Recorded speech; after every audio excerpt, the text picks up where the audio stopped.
brain tumours now claim more young lives than any other form of cancer. The tumour rate has increased by a staggering 21% in just a decade.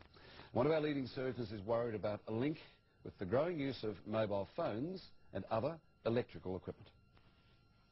For months afterwards, I thought I could never be afraid of death anymore because my 7-year-old daughter has faced it so bravely and with such dignity.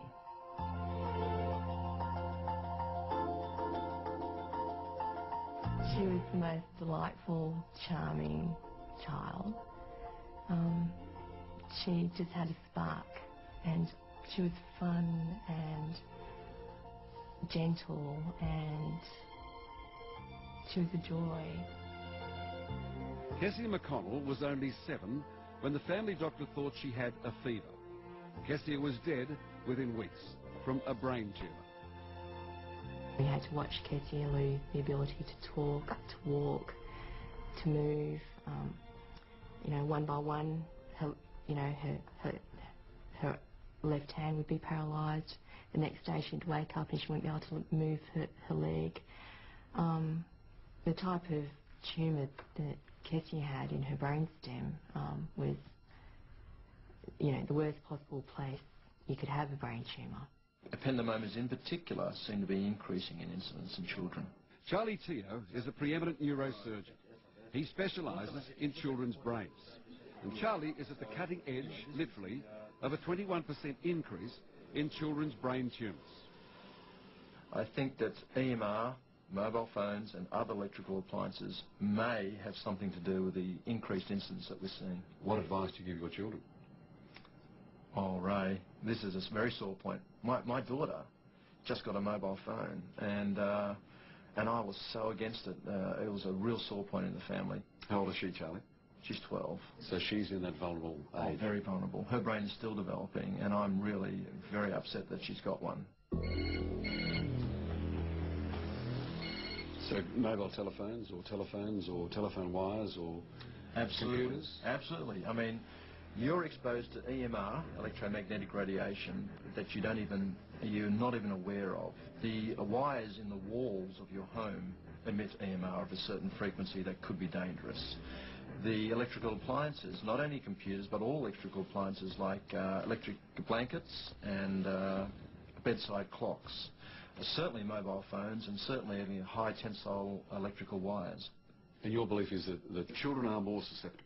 Yeah, that's my personal belief, that there may be an association between EMR exposure and the development of brain cancer. Dr. Charlie Teo and the other scientists are not saying that mobile phones or electric wires or TV towers will kill you. They're not saying that yet. What they are saying is that some people, for some reason, are more susceptible than others, and that all children are at risk.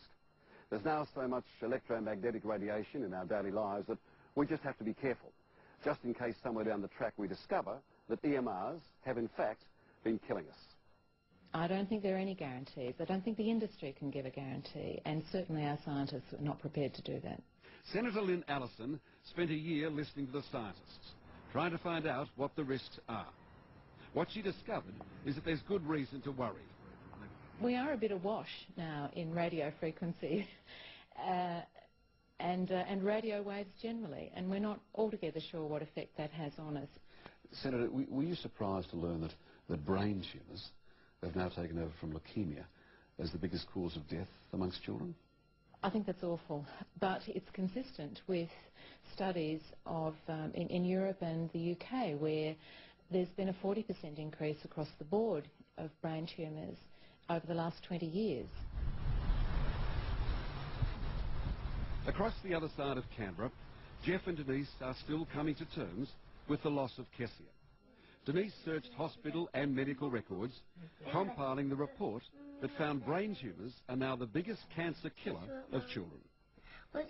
I wouldn't move in next to a telecom tower or a mobile phone tower, and certainly if there are heavy-duty electrical wires, I'd be very uncomfortable. You could talk yourself into the ground, wondering how or why. There's no sort of real indicators, just a lot of guesses, and those guesses cover such a broad range of areas. You'd go mad trying to control your environment because you just don't know what it is.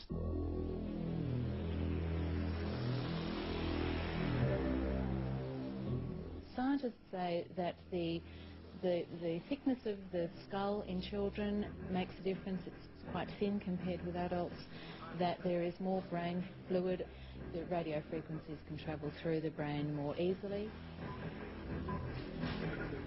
When patients come in with a brain cancer, I often say to them, you know, your cancer's on the right side of your brain, it's in the area just above your ear. Can you tell me if you feel that you've had more exposure than most people to mobile phones? And I am surprised that most people say, yes, you know, I've used my phone continuously for the last 7 years and it's always stuck to my ear on this side.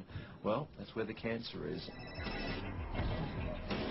This is unfortunately a very cruel disease that affects people in all age groups. I've done a baby, a one-day-old baby with a malignant brain tumour, and it's the greatest cancer killer in children, and that's why I think we really need to be aware of it and start putting some more effort into it. The thing I've learned is that there's nothing harder that I'll ever face in life than holding my daughter as she dies. I think I'm different in some ways in terms of how I approach problems. They're not anything compared to actually looking at your daughter as she breathes her last breath.